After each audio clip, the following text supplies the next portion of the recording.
Alors, bonjour les amis, alors aujourd'hui, bien sûr, on retrouve l'évangile de Jean, mais je vous l'avais dit, maintenant on fait une petite marche arrière, on revient au chapitre 13. Maintenant qu'on a passé la Saint-Philippe, on peut revenir dans un cursus un peu plus normal, et donc ça sera le chapitre 13, les versets 16 à 20. En vérité, je vous le dis, un serviteur n'est pas plus grand que son maître, ni un envoyé plus grand que celui qui l'envoie. Sachant cela, vous serez heureux si du moins vous le mettez en pratique. Je ne parle pas pour vous tous, je connais ceux que j'ai choisis, mais qu'ainsi s'accomplisse l'Écriture. Celui qui mangeait le pain avec moi, contre moi a levé le talon. Alors, je vous le dis à présent, avant que l'événement n'arrive, afin que lorsqu'il arrivera, vous croyiez que je suis. En vérité, je vous le dis, recevoir celui que j'enverrai, c'est me recevoir moi-même, et me recevoir, c'est aussi recevoir celui qui m'a envoyé. Voilà. Ah, pour comprendre en fait ce truc-là, il faudrait, il faut se remettre dans le contexte, parce que cette partie-là, c'est juste après, en fait, le lavement, la scène du lavement de pieds. Vous vous souvenez, auquel Jésus se met à genoux en fait pour laver les pieds des disciples. Donc, vous savez, il intervertit quasiment. Je vous avais expliqué que le serviteur qui lavait les pieds aux visiteurs qui venaient à la maison, il y avait pas pire signe d'humiliation en fait que de se mettre à genoux par terre et de laver les pieds d'un maître, d'accord ?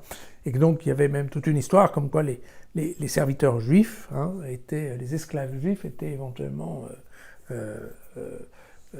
n'étaient pas obligés en fait de faire cette partie-là du travail pour ne pas avoir trop à s'abaisser devant un autre frère juif, enfin des choses compliquées. Bon, donc il faut bien, c'est dans ce concept-là. Et en fait le discours qui est là, c'est quoi ? C'est que Jean essaye de nous expliquer que c'est pas parce que l'un est roi et pas l'autre, parce que l'un est maître et pas l'autre, c'est pas pour autant, ça c'est une chose qui est fait à la structure, il n'y a pas à remettre en cause. Après, dans le comportement, l'idée c'est la suivante, c'est que le règne de Dieu, c'est un règne de service. La révélation de Dieu, c'est la révélation pour du service. D'accord ? Le Messie, que les Juifs pensaient être le roi d'Israël, qui allait foutre les Romains dehors, sur un trône, tout ça, et non, je vais être le roi d'Israël, mais à votre service. Et c'est pas parce que je suis à votre service, c'est pas parce que j'ai les genoux par terre, que je ne suis plus votre roi, vous voyez. C'est un discours qui est très très compliqué à entendre pour des Juifs. Mais c'est bien celui-là. Et ce que dit ici Jésus par cette petite phrase, vous serez heureux si du moins vous le mettez en pratique, c'est-à-dire que, en effet, le service apporte du bonheur. Et quelque part, il apporte encore plus de bonheur si on est, un peu en haut d'un certain nombre de personnes, et que par rapport à ces personnes qui vont être inférieures dans l'organisation de la société, eh bien, même à ces personnes-là, on leur rend service. Ça fait du bonheur. C'est le bonheur que vivent tous les gens qui sont dans des associations un petit peu caritatives, humanitaires, et qui donc donnent un coup de main à des petits gens, en fait, tout simplement, c'est ça. On a bien entendu du bonheur à aider les autres, et en général, d'aider d'autres qui n'ont pas les moyens de vous dire merci, on va dire ça comme ça, parce que sinon, vous vous rappelez ce que dira Jésus, quel mérite avez-vous ? D'accord.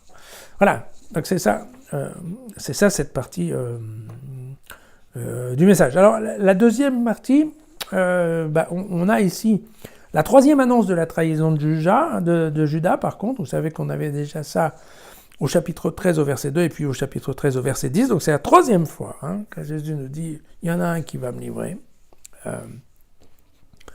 Et vous savez, celui qui mangeait le pain avec moi contre moi a levé le talon.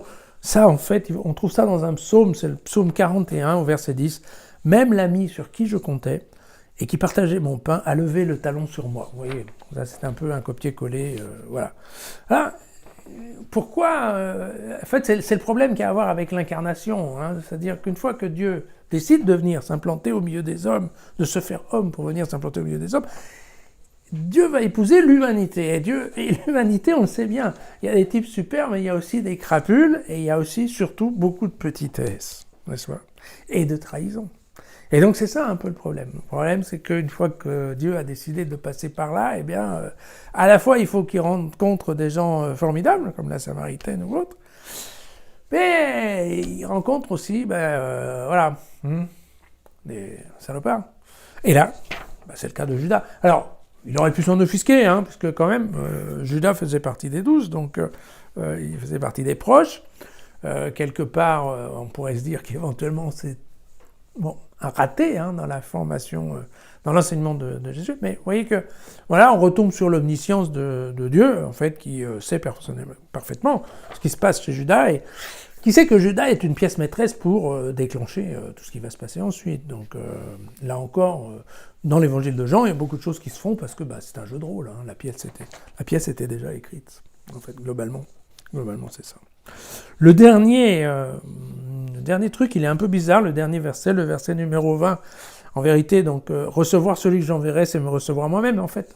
Très clairement, on ne sait pas pourquoi il est là, ce verset. On pense qu'il a été mis là uniquement pour faire le lien avec ensuite le chapitre 14, où je vous ai dit que le chapitre 14, c'était le début, en fait, des discours d'adieu, et que donc, il allait falloir qu'on décide et qu'on sache comment faire sans la présence de Jésus. Et donc, typiquement, bien ici, Jean nous remet la phrase sur la mission, parce que la mission fait partie des sujets importants chez Jean. Et cette question, bien entendu, de recevoir l'envoyé, et voilà. Donc, voilà, ne vous inquiétez pas, demain on retrouve le fameux chapitre 14.